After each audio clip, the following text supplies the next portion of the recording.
Well, a few years back when I was really getting overwhelmed by all the things that are going on in the world and I needed to get some perspective, my brother-in-law, Lee Rayno, who is a Cajun forester, wildlife management guy, lives in Idaho with my sister and their kids, and he's a great guy.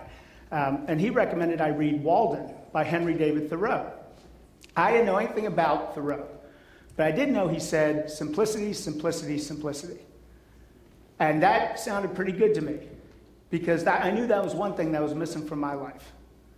And so I read it. And does anybody, I will give another book. Let me make sure I don't give you my copy. I will give a book to whoever can tell me, raise your hand, something, and you can't do it. Something about Thoreau.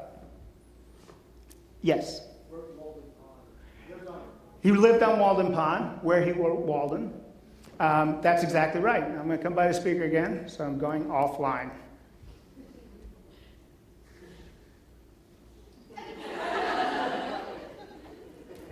That's the whole story about Thoreau.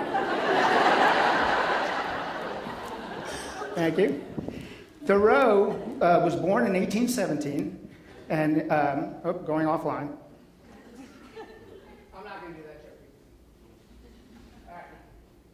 joke. In 1845, he left the nervous, bustling, trivial 19th century behind. That's what he called it, and that sounds a lot like our century. And he went out to the woods by Walden Pond. He built a cabin, and he wrote. Right now, big deal. Ted Kaczynski lived in a cabin and wrote in the woods, but it's amazing that joke still flies.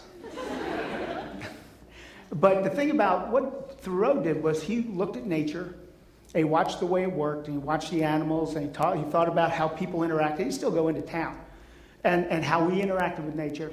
And he wrote this journal. And in 1854, it was published as Walden. And in it, he took a strong stand for independence and interdependence, right? And self-reliance.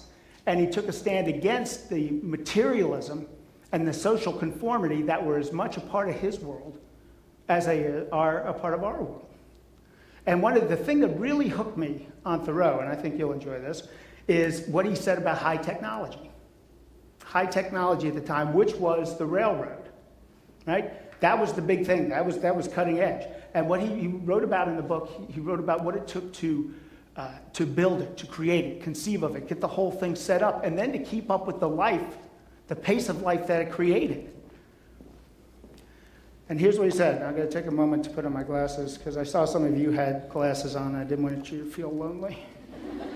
I really don't need them. He said, "We do not ride on the railroad, it rides upon us." Now, have you ever heard a better representation of the relationship we have with the technologies that are supposed to make our lives easier? You want to take it into the 21st century, take out railroad, put in BlackBerry, put in email. We don't use our email, it uses us. I mean, and when I saw that and read that, that's what really hooked me on Thoreau. And I thought about, Ken talked about some of the jobs I've had. I've also been a daycare teacher, private eye. You mentioned a donut maker, I believe, because that was the highlight. I wanted to make sure you said that. My parents really appreciated that as well at the time.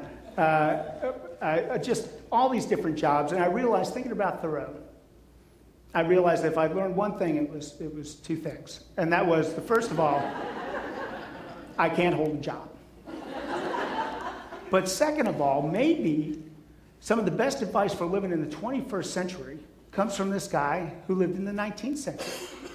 And that's why I decided to write the book. And what I did in this book, in case you're wondering, is I took quotes from Walden that seemed applicable to modern corporate life, business life, just life in general. And I excerpted them and put them in, and then I'd put reflections from the different jobs I've held and the goofiness I've had in my life. And that's what the book's about. But that's why I decided to write it. And it's just an amazing thing, what he wrote and how relevant it is to modern life. And I really encourage you, if you ever get the chance, to read Thoreau's Walden or anything he wrote, or Emerson, any of the Transcendentalists. It's great perspective on how life can be.